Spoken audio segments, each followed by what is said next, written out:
Morning all of you. So यहाँ पे हम लोग देखने वाले हैं प्रैक्टिस सेट नंबर 5 और आपकी एग्जाम के लिए काफ़ी ज़्यादा महत्वपूर्ण होती है। 1 से लेकर 4 तक हम ऑलरेडी डिस्कस कर चुके हैं, जो कि आपको प्ले लिस्ट में मिल जाएगा। और आप लोग को मैं बता दूं कि ये प्रैक्टिस सेट मैं only for Sunday he provide करता हूँ। अगर आप लोग चाहते हैं कि रोज़ मैं प्रैक्टिस सेट करूँ, और हाँ, आप अगर मेरे प्रैक्टिस सेट में जो मैं आप लोग को प्रोवाइड कराता हूँ पेड वाले ग्रुप में भी हैं या आप नहीं भी हैं, 70% अगर आप स्कोर पा रहे हैं तो मैं वादा करता हूँ आपका जीएस पेपर निकलवाने का। ठीक है, मैं गारंटी लेता हूँ, यहाँ पे कोई टीचर नहीं लेगा, मैं लेता हूँ गारंटी आप लोग का सिर्फ और सिर्फ 70%। ठीक है, अगर आप लोग पेड ग्रुप बनना चाहते हैं तो 600 ओनली फॉर आप लोग को पेमेंट करना है वन टाइम। फिर हम आपके एग्जाम तक रहने वाले हैं, एग्जाम तक, जिसमें हम आपको थ्योरी पेपर और इसके अलावा हम आप लोग को प्रैक्टिस सेट प्रोवाइड करते हैं एक दिन। ठीक है, तो देखने वाले हैं पहला क्वेश्चन यहाँ पे, स्वराज मेरा जन्म से अधिकार है और इसे मैं लेके रहूंगा, किसने कहा था? बिपिन चंद्र पाल ने, अरविंद घोष ने, बाल गंगाधर तिलक ने, या सुभाष चंद्र बोस ने? तो इसका आंसर क्या हो जाएगा? सी हो जाएगा, बाल गंगाधर तिलक ने बोला था ना। थोड़ा सा हम इनके बारे में देखने की कोशिश करें तो यहाँ पे आप देख सकते हैं ये है कुछ बाल गंगाधर तिलक। एंड गाइस थोड़ा सा इनके बारे में हम देखने की कोशिश करें। स्वराज मेरा जन्म से अधिकार है, उससे मैं लेके रहूँगा, बाल गंगाधर तिलक ने कहा था। और उन्हें 1881 में केसरी नामक समाचार पत्र का प्रकाशन किया था और उन्होंने भारतीय स्वतंत्रता आंदोलन का एक आवाज़ देने का काम किया था। तो यहाँ पे ये सारा बात को आप हाईलाइट कर सकते हैं और इनके बारे में एटलीस्ट अभी और भी कुछ आपको जानकारी होना चाहिए। ठीक है, तो अगर आप पेड ग्रुप ज्वाइन होइएगा तो वहाँ पे हम सारा कुछ आपको थ्योरी में प्रोवाइड करवा देते हैं, एक एक जो भी बेसिक बात होती है सारा कुछ मेंशन कर देते हैं, जो कि आपके एग्जाम के लिए काफ़ी महत्वपूर्ण होती है। साथ में बिहार के संदर्भ में बाल गंगाधर तिलक ने या कोई भी क्या क्या बोला था वो सारा प्रोवाइड कराते हैं। नौ सेकेंड क्वेश्चन यहाँ पे, निम्नलिखित में से किसके विरोध में रविन्द्रनाथ टैगोर ने अपनी नाइटहुड की उपाधि को त्याग दी थी? रोलर एक्ट, जलियांवाला बाग हत्याकांड, या साइमन कमीशन, या क्रिप्स मिशन? तो इसका आंसर क्या हो जाएगा?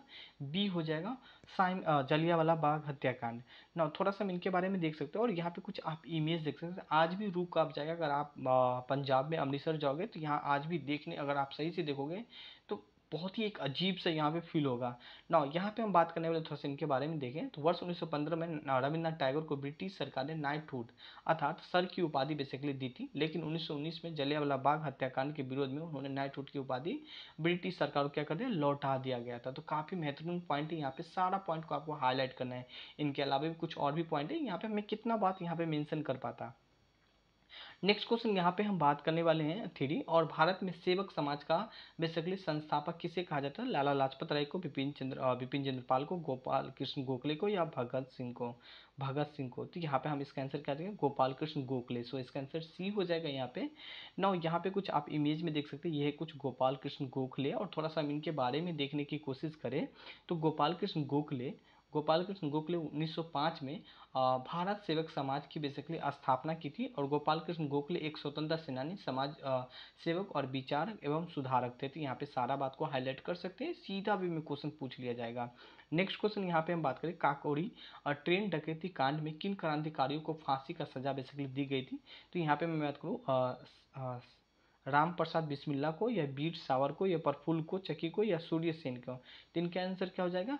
राम प्रसाद बिस्मिल्ला। सो इसका आंसर ए हो जाएगा। थोड़ा सा हम इनके बारे में देखने की कोशिश करें तो यहाँ पे कुछ देख सकते हैं, काकोरी कांड, जो कि रेलवे स्टेशन का नाम है, जो कि यूपी में है। ठीक है, 19 अगस्त, डेट याद जरूर कि 19 अगस्त 1905 को काकोरी ने काकोरी के एक ट्रेन में डकैती डाली थी। इसी घटना को काकोरी कांड के नाम से भी जाना जाता है। और इन क्रांतिकारी का उद्देश्य ट्रेनों में सरकारी खजाना को लूटकर उस पैसा को हथियार खरीदना था। ठीक है, तो ये सारा बात को आप हाईलाइट कर सकते हैं। नेक्स्ट क्वेश्चन यहाँ पे हम बात करने वाले हैं 5 है, लंदन इंडियन हाउस का बेसिकली संस्थापक कौन थे? तो श्यामाजी कृष्ण वर्मा थे, या रास बिहारी थे? रास बिहारी के बारे में भी आपको जानकारी होना चाहिए। ठीक है, कि बेसिकली क्या क्या इनके बारे में है। तो ये सारा बात गैस आप लोगों को जो मैं थ्योरी प्रोवाइड करता हूँ वहाँ पे सारा मेंशन करवा देता हूँ। रामचंद्र एंड यहाँ पे तारकनाथ दास। तो इसका आंसर क्या हो जाएगा? श्यामाजी कृष्ण वर्मा।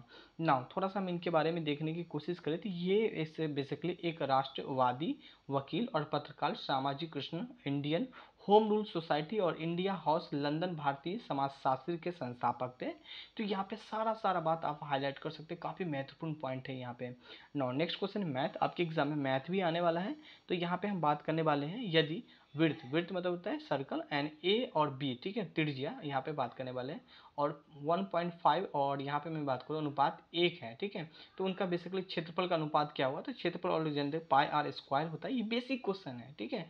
अब पाई आर स्क्वायर यहाँ भी कर दो, पाई आर स्क्वायर यहाँ भी कर दो, पाई से पाई काट दो, बचा आर स्क्वायर, आर स्क्वायर 1.5 कर दो, 1.5 का स्क्वायर कर दो, और यहाँ पे बचा क्या, एक, एक का स्क्वायर कर दो, एक का स्क्वायर एक, तो एक किसका लास्ट में, ये है, ये है, ये है, ठीक है। तो सब में एक है, तो यहाँ पाँच करने वाले 1.5 का स्क्वायर करो तो क्या होगा, 2.25 होगा, तो इसका आंसर क्या हो जाएगा, सी हो जाएगा। तो ये सब बेसिक क्वेश्चन है, और बेसिक क्वेश्चन ही पूछता है आपके एग्जाम में। नाउ आगे हम यहाँ पे बात करने वाले क्वेश्चन नंबर 7, एंड 7 क्वेश्चन है विद्युत बेसिकली शक्ति की इकाई यूनिट क्या होती है, एम्पियर होती है, वोल्ट होती है, कुलाम होती है, या क्या होती है, वाट होती है। तो इसका आंसर क्या हो जाएगा, वाट होती है, तो इस चीज़ को हाईलाइट कर सकते हैं। नाउ यहाँ पे हम बात करें अमीटर के द्वारा विद्युत धारा को मापा जाता है, जबकि एम्पियर विद्युत धारा का मात्रक होता है, और कुलाम विद्युत आवेश का मात्रक होता है, वाट विद्युत शक्ति के मात्रक का इकाई होता है। तो ये सारा बात को आप हाईलाइट कर सकते हैं। नेक्स्ट क्वेश्चन यहाँ पे एक तत्व में इलेक्ट्रॉन और न्यूट्रॉनों की संख्या 18 और तथा 20 है, तो उस तत्वों में द्रव्यमानों की संख्या क्या होगा। मैं आपको हर तरीका से क्वेश्चन आप लोगों को कवर कराता हूँ, कोशिश करता हूँ कि जैसे कि आप हर तरीका से आप एग्जाम में अगर क्वेश्चन आ जाए, करंट का ही पार्ट क्यों ना हो, चाहे स्टैटिक वाला पार्ट क्यों ना हो, चाहे क्वेश्चन को मैं आज भी, अगर आप लोग पेड वाले बच्चे होंगे तो आप देख सकते हैं क्वेश्चन, मेरे ख्याल से आज आप लोग 70% नहीं, बस मैं चाहता हूँ आप मेरे टेस्ट में 70% स्कोर करिए। सिलेक्शन का काम मेरा है, आप लोगों के स्तर दिलाना है, ठीक है। तो आज का भी क्वेश्चन में कई बहुत ही खतरनाक तरह से घुमा के क्वेश्चन पूछा था। नो यहाँ पे हम बात करने वाले हैं, यहाँ पे इसका आंसर क्या हो जाएगा, अच्छा ये है न्यूमेरिकल, ठीक है, जो कि आपके एग्जाम में इस सब टाइप का भी क्वेश्चन दिख सकता है। तो यहाँ पे हम सिंपली वे में, यहाँ पे आप देख सकते हैं इजी क्वेश्चन है, द्रव्यमानों की संख्या बताता है, प्रोटॉनों की संख्या प्लस न्यूट्रॉनों की संख्या। देखो बेसिक क्वेश्चन, यहाँ पे इस चीज को समझाना नहीं पड़ना चाहिए मेरे ख्याल से। 18 + 20 जोड़ दो, क्या हो जाएगा यहाँ पे, 38 हो जाएगा, इसका आंसर सी हो जाएगा। अब यहाँ पे एक्चुअली यहाँ पे फॉर्मूला आप लोग देख ही लेंगे, जो द्रव्यमान है और इसको प्रोटॉन प्लस न्यूट्रॉन की संख्या के बराबर होता है, तो यहाँ पे इस चीज को हाईलाइट कर सकते हैं, 18 + 20। नेक्स्ट क्वेश्चन यहाँ पे हम बात करने वाले हैं 9, और 9 क्वेश्चन यहाँ पे निम्नलिखित में से किसे मतलब किसे हंसने वाली गैस कहा जाता है। तो नाइट्रस ऑक्साइड को, नाइट्रिक्स ऑक्साइड को, हाइड्रोजन को, या यहाँ पे बात करें नाइट्रोजन को, तो यहाँ पे क्या हो जाएगा, नाइट्रिक्स ऑक्साइड हो जाएगा,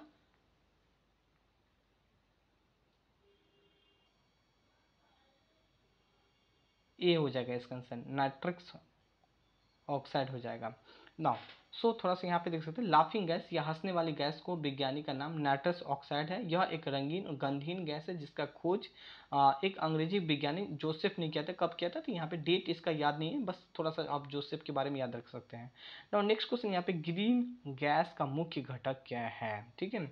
तो कंपोनेंट पूछ रहे हैं यहाँ पे, तो कार्बन डाइऑक्साइड है, बिल्कुल सही बात है, मिथिन है और ओजोन है, ये तीनों गैस ग्रीन हाउस गैस का एक कंपोनेंट है। तो इनका हो जाएगा आंसर डी हो जाएगा, इनमें से सभी हो जाएगा। थोड़ा सा इनके बारे में देख सकते हैं, यहाँ पे कुछ इमेज है, ग्रीन हाउस गैस इस तरह आता है, और यहाँ पे इससे जाने नहीं देता, मतलब इससे तापमान को क्या कहता है कि कंट्रोल करके रखता है। थोड़ा सा इनके बारे में हम देख ले। ग्रीन हाउस गैस पृथ्वी के वातावरण को गर्म करना और यहाँ पे इंफ्रारेड किरणों की पृथ्वी की सतह के बाहर नहीं जाने देने के प्रति उत्तरदायी होती है। और प्रमुख ग्रीन हाउस गैस इस प्रक्रिया का योगदान और निम्न जल वाष्प, कार्बन डाइऑक्साइड और मीथेन, ओजोन इत्यादि होते हैं। अब देखो ये जो टॉपिक है, इस टॉपिक के बारे में आपको काफ़ी कुछ जानकारी होना चाहिए, यहाँ से क्वेश्चन पूछा जाता है यहाँ पे। नाउ नेक्स्ट क्वेश्चन यहाँ पे हम बात करें, अष्टप्रधान का गठन किसने किया था। अब यहाँ पे हम बात करें अष्टप्रधान का गठन किसने किया था, तो यहाँ पे चंद्रगुप्त जी नहीं होना चाहिए मेरे ख्याल से, अशोक भी नहीं होगा, हर्षवर्धन भी नहीं होगा। सो इसका आंसर क्या हो जाएगा, सी हो जाएगा, शिवाजी ने, ठीक है। नाउ यहाँ पे आप देख सकते हैं कुछ शिवाजी का इमेज, और काफ़ी खतरनाक इमेज है। नाउ यहाँ पे हम बात करें थोड़ा सा इनके बारे में, शिवाजी प्रशासन में राजा की सहायता से हेतु मंत्री परिषद होता था, और जिसे अष्टप्रधान के नाम से भी जाना था। अष्टप्रधान एक प्रमुख पेशवा होता था, तो यहाँ पे हाईलाइट कर सकते हैं सारा बात को। एंड यहाँ पे हम बात करने वाले हैं question number 12, and question number 12 है कि ठगों का उन्मूलन किसके नेतृत्व में हुआ था। लॉर्ड क्लाइव, यहाँ पे हम बात करें ठगों का उन्मूलन ना,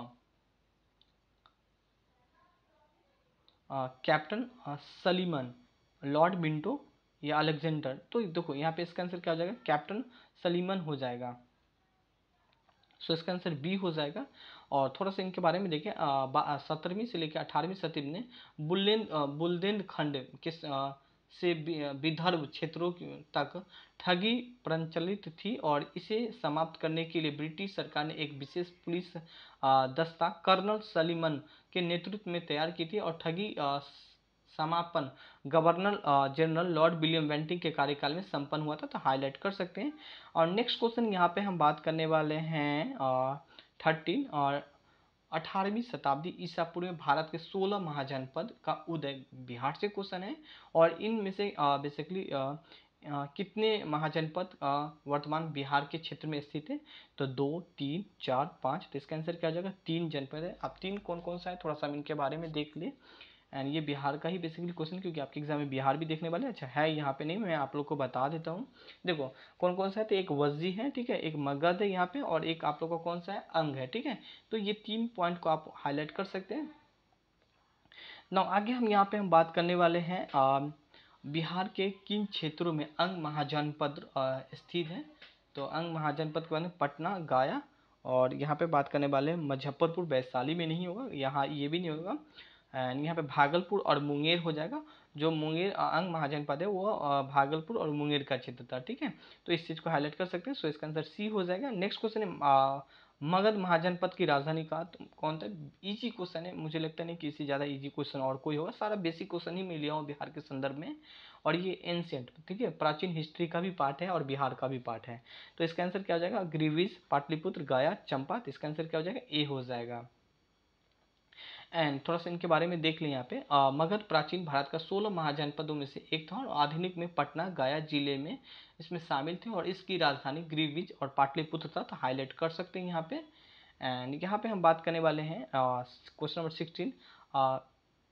सारण की सिंचाई नहर निकलती है यहाँ पे सोन से, गंगा से, कोसी से, गंडक से। इसका आंसर क्या हो जाएगा, गंडक से निकलती है।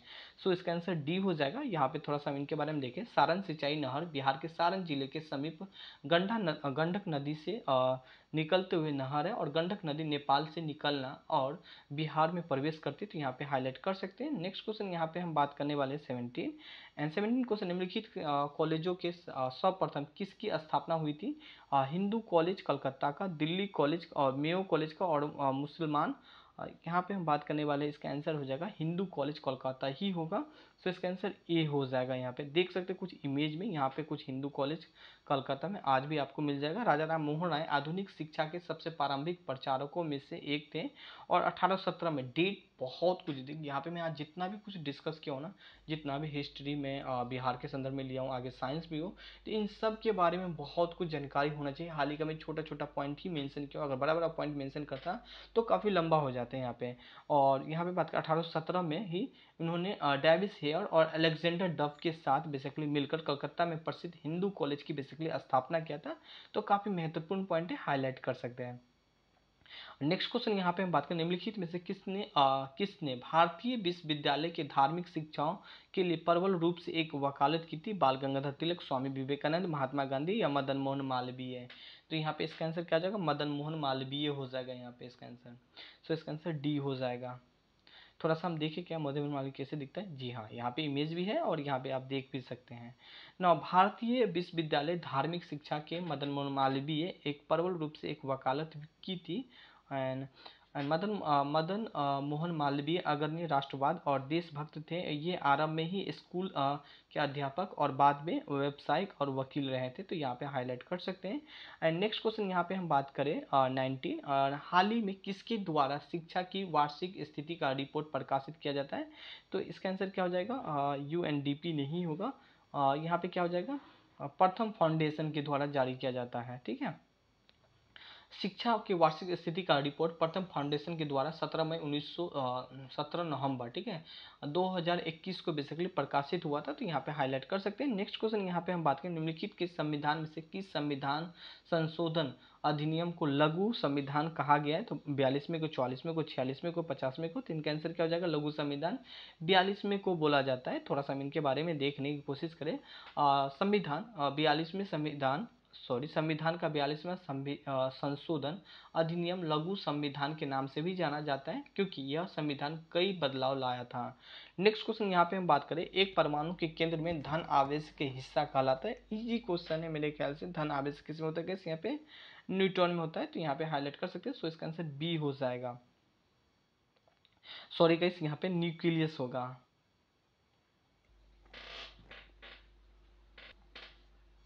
ठीक है, अगर हम परमाणु का केंद्र देखें तो परमाणु केंद्र में क्या होता है, प्रोटॉन और प्लस न्यूट्रॉन होती है, और इलेक्ट्रॉन क्या होता है, बाहर में मूव करते हैं। इलेक्ट्रॉन पे निगेटिव चार्ज होते हैं, प्रोटॉन पे पॉजिटिव चार्ज होते हैं। न्यूट्रॉन पे क्या बात करें यहाँ पे कैसे, इस पर कोई भी चार्ज नहीं होता है, तो इस तरह आप समझ सकते हैं इसका आंसर क्या हो जाएगा, न्यूक्लियस हो जाएगा। सो इसका आंसर क्या हो जाएगा यहाँ पे, बी हो जाएगा। नाउ यहाँ पे थोड़ा सा हम इनके बारे में देख लें। यहाँ पे एक परमाणु के केंद्र में धन व्यवस्थित हिस्सा नाभिक के न्यूक्लियस कहलाता है, नाभिक के परमाणु का केंद्र होता है, तो यहाँ पे हाईलाइट कर सकते हैं। नेक्स्ट क्वेश्चन है, आधुनिक रसायन शास्त्र का जनक किसे कहा जाता है। रदरफोर्ड को कहा जाता है, नहीं कहा जाता है, आइंस्टीन को भी नहीं कहा जाएगा, एंड सी.वी. रमन को नहीं कहा जाएगा। इसका आंसर क्या हो जाएगा, सी हो जाएगा, लेवोजियर को कहा जाता है। सो इसका आंसर सी हो जाएगा, एंड यहाँ पे यही बात इनके बारे में मेंशन है। नाउ नेक्स्ट क्वेश्चन यहाँ पे हम बात करें 23, सबसे अधिक क्रियाशील धातु होती है सोडियम। सोडियम के बाद हम यहाँ पे हम बात करने वाले हैं कैल्शियम, आयरन, पोटेशियम। तो इसका आंसर क्या हो जाएगा, डी हो जाएगा, पोटेशियम हो जाएगा। सो यहाँ पे आप इमेज में देख सकते हैं पोटेशियम को। नाउ थोड़ा सा हम यहाँ पे देखें इनके बारे में, एंड ये सर्वाधिक क्रियाशील धातु कौन है, पोटेशियम है। शरीर का तापमान नियंत्रण करता है, तो कौन सा करता है यार, मेडोला नहीं होगा, हाइपोथैलेमस होगा। सो इसका आंसर सी हो जाएगा, हाइपोथैलेमस हो जाएगा। नाउ यहाँ पे इनके बारे में बेसिकली मेंशन है, मानव बेसिकली मानव सर की, एक मिनट का इस पेन गायब हो गया थोड़ा सा। ना थोड़ा सा इनके बारे में देखिए, मानव के शरीर का तापमान, मिस्टेक, मानव के शरीर का तापमान साधारणतः 98.6 डिग्री फ़ारेनहाइट होती है, और मानव का शरीर का तापमान स्थिर बने रहने का कारण है शरीर का तापमान नियंत्रण एक तांत्रिक जैविक प्रणाली का कार्य करना, और मस्तिष्क का हाइपोथैलेमस भाग का इस प्रक्रिया को नियंत्रण होता है। तो यहाँ पे हाईलाइट कर सकते हैं। नाउ नेक्स्ट क्वेश्चन यहाँ पे हम बात करें, इंसुलिन क्या है, एक तो क्या है, वसा नहीं है, विटामिन भी नहीं, कार्बोहाइड्रेट नहीं है, प्रोटीन है। सो इसका आंसर क्या हो जाएगा, डी हो जाएगा। तो 25 क्वेश्चन ही लिए थे हम, हाल टेस्ट जब लेते हैं तो वहाँ पे हम 50 क्वेश्चन आप लोग को प्रोवाइड करते हैं थ्योरी और टेस्ट के लिए। आप इस नंबर से मेरे टीम से बात कर सकते हैं एंड ज्वाइन कर सकते हैं। 1 टाइम 600 पेमेंट करना है गैस, और फिर हम आपके एग्जाम तक रहने वाले हैं। ठीक है, thank you, have a nice day. मानना की तरह अपने लाइफ में हमेशा आगे बढ़ते रहे। Bye bye.